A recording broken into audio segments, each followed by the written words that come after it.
Hello everyone, welcome to Dioma Kitchen where delicious creations begin.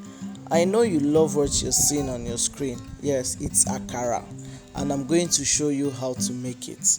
You'll be needing beans to make this Akara.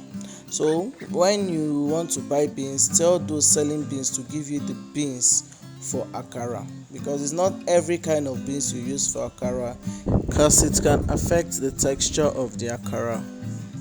We'll be using the blender to remove the outer layer of the beans. Put water to cover the beans, then you pulse it gradually using the pulse button or the normal knob. Do this one step at a time. So you can pulse it for 5 to 10 times. It depends on the quantity of beans you have. And after doing that, you notice that all the peel of the beans is off, so you don't need to wash and rub. So you can see, so you wash it till the beans, all the peel is off, after which you soak the beans for about 30 minutes. Let the beans be soft so that your blender will be able to blend it very smooth into a wonderful paste. I'll be using pepper to blend together with the beans. You can put onion if you wish. So I blend it with little water. Don't put too much water because your Akara don't need too much water. When it's becoming difficult for the blender, you can add the water little by little by little. So my oil, I used onions to flavor it so that I will have a nice flavor when frying the Akara. After blending, turn it into a bowl. You have to mix it thoroughly.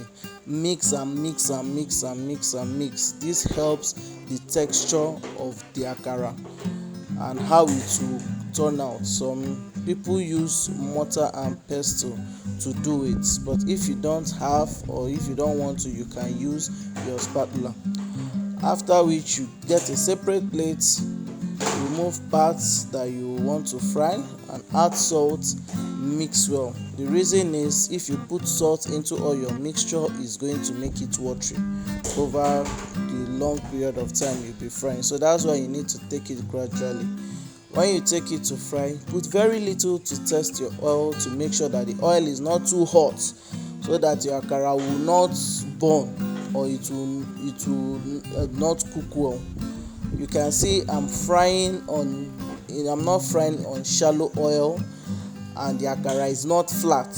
It's rounded and molded well, and is also floating on top the oil. This shows that yes, the Akara is nice.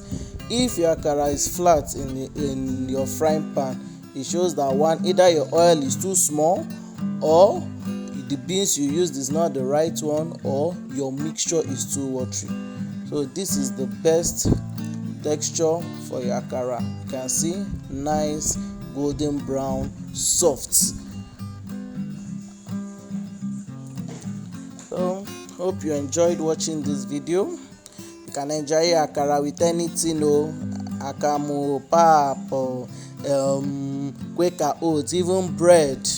So just enjoy yourself. So hope you enjoyed watching this video.